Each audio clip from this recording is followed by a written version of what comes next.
ಸ್ನೇಹಿತರೆ ಎಲ್ರಿಗೂ ನಮಸ್ಕಾರ. Welcome to AJ tech Kannada YouTube channel. ಇವತ್ತಿನ ಈ ವಿಡಿಯೋದ ಮಾಹಿತಿ ಏನಂದರೆ, ನೋಂದಣಿ ಮತ್ತು ಮುದ್ರಾಂಕ ಇಲಾಖೆ ಕಡೆಯಿಂದ ಎರಡು ಹೊಸ ಅಪ್ಡೇಟ್ ಬಂದಿದೆ. ಆ ಅಪ್ಡೇಟ್ ಏನಂತ ನಾನು ಈ ವಿಡಿಯೋದಲ್ಲಿ ಸಂಪೂರ್ಣವಾಗಿ ತಿಳಿಸ್ಕೊಡ್ತೀನಿ. ನೀವು ಈ ವಿಡಿಯೋನ ಎಲ್ಲಿಯೂ ಕೂಡ ಸ್ಕಿಪ್ ಮಾಡ್ದೇ ಕೊನೆ ತನಕ ನೋಡಿ. ವಿಡಿಯೋ ತುಂಬ ಚಿಕ್ಕದಾಗಿರುತ್ತೆ. ಸ್ನೇಹಿತರೆ, ಇಲ್ಲಿ ನೋಡ್ತಾ ಇರ್ಬೋದು, ನೀವು ಸ್ಕ್ರೀನ್ ಮೇಲೆ ಬರ್ತಾ ಇದೆ. ಅತಿ ಶೀಘ್ರದಲ್ಲೇ ಕೆಲವು ಅಪ್ಡೇಟ್ಗಳನ್ನ department of stamp and registration ಕಡೆಯಿಂದ ಹೊಸ ಅಪ್ಡೇಟ್ಗಳನ್ನ ಮಾಡಿದ್ದಾರೆ. ಆ ಡೀಟೇಲ್ಸ್ನ ನಾನು ಈ ವಿಡಿಯೋದಲ್ಲಿ ಸಂಪೂರ್ಣವಾಗಿ ತಿಳಿಸ್ಕೊಡ್ತಾ ಇದ್ದೀನಿ. ಮೊದಲನೇ ಅಪ್ಡೇಟ್ ಬಂದು ಎನಿವೇರ್ ನೋಂದಣಿ ಅಂತ. ನೀವೆಲ್ಲಾದರೂ ನೋಂದಣಿ ಮಾಡ್ಕೋಬೋದು. ಹಾಗೆಯೇ ಆಧಾರ್ ಮುಖಾಂತರ ನೈಜ ಮಾಲೀಕರ ಗುರುತಿಸುವಿಕೆ ಮತ್ತು ಸಾಕ್ಷಿಗಳಿಲ್ಲದೇ ಇನ್ನು ಮುಂದೆ ನೋಂದಣಿನ ಮಾಡ್ಕೋಬೋದು. ನಾನಿಲ್ಲಿ ಒಂದು ಆರ್ಟಿಕಲ್ನ ನಿಮಗೆ ಸವಿವರಾಗಿ ಓದ್ಕೊಂಡು ಹೋಗ್ತೀನಿ. ಆಸ್ತಿ ನೋಂದಣಿಗೆ ನಿರ್ದಿಷ್ಟ ರಿಜಿಸ್ಟರ್ ಆಫೀಸ್ಗೆ ಹೋಗಬೇಕಾಗಿಲ್ಲ. ಕರ್ನಾಟಕದಾದ್ಯಂತ ಎನಿವೇರ್ ನೋಂದಣಿ ವ್ಯವಸ್ಥೆ ಜಾರಿ. ಈ ಮೂಲಕ ವಿಳಂಬ ಮತ್ತು ಅಕ್ರಮಗಳಿಗೆ ಬ್ರೇಕ್ ಹಾಕಲು ಸರ್ಕಾರ ಮುಂದಾಗಿದೆ ಅಂತೇಳಿ ಒಂದು ಆರ್ಟಿಕಲು ತೋರಿಸ್ತಾ ಇದೆ. ಅದೇ ರೀತಿಯಾಗಿ ಸಂಪೂರ್ಣವಾಗಿ ಕೆಳಗಡೆ ಓದ್ಕೊಂಡು ಹೋಗ್ತೀನಿ. ರಾಜ್ಯ ಸರ್ಕಾರದಿಂದ ಎನಿವೇರ್ ನೋಂದಣಿ ಯೋಜನೆ ಜನರು ಬಯಸಿದೆಡೆ ಆಸ್ತಿ ರಿಜಿಸ್ಟ್ರೇಷನ್ಗೆ ಅವಕಾಶ. ನೀವು ಎಲ್ಲಾದರೂ ನಿಮ್ಮ ಜಿಲ್ಲೆ ವ್ಯಾಪ್ತಿಯಲ್ಲಿ ಯಾವ್ದಾದ್ರು ಸಬ್ ರಿಜಿಸ್ಟ್ರಿ ಕಚೇರಿಗೆ ಹೋಗಿ ನೋಂದಣಿ ಮಾಡ್ಕೋಬಹುದು. ಇದರ ಜೊತೆಗೆ ವಿಳಂಬ ಮತ್ತು ಅಕ್ರಮಗಳಿಗೆ ಬ್ರೇಕ್ ಹಾಕ್ದಂಗಾಗುತ್ತೆ. ಹಾಗೆಯೇ ಸಾರ್ವಜನಿಕರು ಸ್ಥಿರಾಸ್ತಿ ನೋಂದಣಿಗಾಗಿ ನಿರ್ದಿಷ್ಟ ಉಪ ನೋಂದಣಿ ಕಚೇರಿಯನ್ನು ನೆಚ್ಚಿಕೊಳ್ಳದೆ ಸಮೀಪ ಅಥವಾ ಮತ್ಯಾವುದೇ ಸಬ್ ರಿಜಿಸ್ಟ್ರಿ ಕಚೇರಿಗೆ ಹೋಗಿ ನೀವು ನೋಂದಣಿ ಮಾಡ್ಕೋಬಹುದು. ಇದು ಏನು ಹೊಸ ಯೋಜನೆಯಲ್ಲ. ಆಲ್ರೆಡಿ ಇದು 2011ರಲ್ಲಿ ಹಿಂದೆ ಜಾರಿಯಾಗಿತ್ತು. ಬೆಂಗಳೂರಿನ ಕೆಲವು ಏರಿಯಾಗಳಲ್ಲಿ ಗಾಂಧಿನಗರ, ಬಸವನಗುಡಿ, ಜಯನಗರ, ಶಿವಾಜಿನಗರ, ರಾಜಾಜಿನಗರದಲ್ಲಿ ಆಲ್ರೆಡಿ ಪ್ರಾಯೋಗಿಕವಾಗಿ ಇದು ಯಶಸ್ವಿ ಕೂಡ ಕಂಡಿದೆ.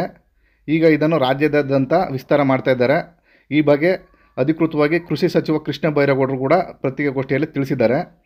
ಬೆಳಗಾವಿ, ತುಮಕೂರಿನಲ್ಲಿ ಪ್ರಾಯೋಗಿಕ ಜಾರಿ. ಈ ಸರ್ಕಾರ ಬಂದ ನಂತರ ಬೆಳಗಾವಿ ಮತ್ತು ತುಮಕೂರಿನಲ್ಲಿ ಆಲ್ರೆಡಿ ಮಾಡಿದರು. ಈ ಯೋಜನೆ ಯಶಸ್ವಿಯಾಗಿದೆ ಸ್ನೇಹಿತರೆ. ಇದು 2 ತಿಂಗಳ ಕಾಲ ಈ ಪ್ರಾಯೋಗಿಕವಾಗಿ ಎನಿವೇರ್ ನೋಂದಣಿ ವ್ಯವಸ್ಥೆ ಜಾರಿಗೊಳಿಸಲಾಗಿತ್ತು. ಈ ಯಶಸ್ವಿ ಬಳಕೆಯಾಗಿರೋ ಕಂಡು ಬಂದಿದೆ. ಅದರಿಂದ ಇದು ಎಲ್ಲ ಜಿಲ್ಲೆಗಳಿಗೂ ವಿಸ್ತಾರ ಮಾಡಬೇಕು ಅಂತೇಳಿ ಇವಾಗ ಮಾಡ್ತಾ ಇದ್ದಾರೆ. ಅದು ಸೆಪ್ಟೆಂಬರ್ ಮೊದಲ ವಾರದಲ್ಲಿ ಎಲ್ಲ ಕಡೆಗೂ ಕೂಡ ಇದನ್ನು ವಿಸ್ತಾರ ಮಾಡ್ತಾರೆ. ಇದರಿಂದ ಸಾರ್ವಜನಿಕರಿಗೆ ಏನು ಅನುಕೂಲ ಅಂತ ನೀವು ಕೇಳ್ಬೋದು. ನೀವು ಈಗ ಪ್ರಸ್ತುತ ಇರ್ತಕ್ಕಂಥ ನೋಂದಣಿ ಕಚೇರಿಯಲ್ಲಿ ನೀವು ರಿಜಿಸ್ಟರ್ ಮಾಡ್ಕೊಳ್ಳಿಕ್ಕೆ ಹೋದಾಗ ನಿಮ್ಮಲ್ಲಿ ತಗಾದೆ ತೆಗಿಬೋದು. ನಿಮ್ಮದು ರೆಕಾರ್ಡ್ ಸರಿ ಇಲ್ಲ, ಹಾಗೆಯೇ ನಿಮಗೆ ಸಹಕಾರ ನೀಡಿದನು ಬೇಕಾದ್ರೂ ಇರ್ಬೋದು, ಹಾಗೆಯೇ ಡಿಲೇ ಕೂಡ ಮಾಡ್ತಾರೆ. ಇದರಿಂದ ಎನಿವೇರ್ ಈ ವ್ಯವಸ್ಥೆ ಬರೋದ್ರಿಂದ ನಿಮ್ಮ ಸಂಬಂಧಪಟ್ಟ ಸಬ್ ರಿಜಿಸ್ಟ್ರಿ ಕಚೇರಿ ಅಲ್ಲದೇ ಪ್ರಸ್ತುತ ನಿಮ್ಮ ಜಿಲ್ಲೆಯಲ್ಲಿರುವ ಯಾವ ಸಬ್ ರಿಜಿಸ್ಟ್ರಿ ಕಚೇರಿಗೆ ಹೋಗೂ ಕೂಡ ನೀವು ನೋಂದಣಿನ ಮಾಡ್ಕೋಬೋದು. ಇಲ್ಲಿ ಬಂದಿದೆ ನೋಡಿ ಅನುಕೂಲಗಳು ಏನು. ಸ್ಥಿರಾಸ್ತಿ ನೋಂದಣಿಗೆ ಒಂದೇ ಕಚೇರಿ ನೆಚ್ಚಬೇಕಾಗಿಲ್ಲ. ಜನರಿಗೆ ಸಮಯ, ಹಣ ಎರಡೂ ಉಳಿತಾಯ ಆಗುತ್ತೆ. ಅನಗತ್ಯ ಕಿರಿಕಿರಿ, ವಿಳಂಬ, ಅಸಹಕಾರ ಕಡಿವಾಣ ಆಗುತ್ತೆ. ಆಯ್ದ ಕಚೇರಿಗಳಲ್ಲಿ ದಟ್ಟಣೆ ತಗ್ಗಿಸ್ಬೋದು. ಹಾಗೆಯೇ ಕರ್ನಾಟಕದಲ್ಲಿ ಒಟ್ಟು 257 ಉಪ ನೋಂದಣಿ ಕಚೇರಿಗಳಿವೆ. ಈ ಎನಿವೇರ್ ಪದ್ಧತಿ ಬರೋದ್ರಿಂದ ಎಲ್ಲರಿಗೂ ಕಾರ್ಯಭಾರ ಅಂದರೆ ವರ್ಕ್ಲೋಡು ಸಮಾನವಾಗಿ ಹಂಚಿಕೆ ಆಗುತ್ತೆ. ಕೆಲವು ಸಬ್ ರಿಜಿಸ್ಟ್ರಿ ಕಚೇರಿಗಳಲ್ಲಿ ಜನರ ದಟ್ಟಣೆ ಜಾಸ್ತಿ ಇರ್ಬೋದು, ಕೆಲವು ಸಬ್ ರಿಜಿಸ್ಟ್ರಿ ಕಚೇರಿಯಲ್ಲಿ ಜನರ ದಟ್ಟಣೆ ಕಡಿಮೆ ಇರ್ಬೋದು. ಇವಾಗ ನೀವು ಜನರ ದಟ್ಟಣೆ ಕಡಿಮೆ ಇರೋತಕ್ಕೆ ಹೋಗಿ ನೀವು ಕೆಲಸನ ಮಾಡಿಸ್ಕೋಬೋದು. ಇದರಿಂದ ನಿಮಗೆ ಸಮಯನೂ ಉಳಿತಾಯ ಆಗುತ್ತೆ, ಹಾಗೆಯೇ ಹಣನೂ ಕೂಡ ಉಳಿತಾಯ ಆಗುತ್ತೆ. ಈ ಯೋಜನೆ ಜಾರಿಗೆ ಬಂದರೆ ಜನರಿಗೆ ತುಂಬ ಅನುಕೂಲ ಆಗುತ್ತೆ ಸ್ನೇಹಿತರೆ. ಇದರ ಜೊತೆಗೆ ಮತ್ತೊಂದು ಅಪ್ಡೇಟ್ ಇದೆ. ಅದೇನಂತ ಹೇಳೋದಾದರೆ, ಗುರುತಿನ ಸಾಕ್ಷಿಗಳು ಬೇಕಿಲ್ಲ.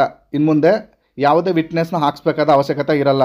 ಮೊದಲೆಲ್ಲ ಸಬ್ ರಿಜಿಸ್ಟ್ರಿ ಕಚೇರಿಯಲ್ಲಿ ನೋಂದಣಿ ಆದ ನಂತರ ನಿಮ್ಮ ರೆಕಾರ್ಡ್ಗಳಿಗೆ 2 ಸಾಕ್ಷಿಗಳನ್ನ ಹಾಕಿಸ್ಬೇಕಿತ್ತು.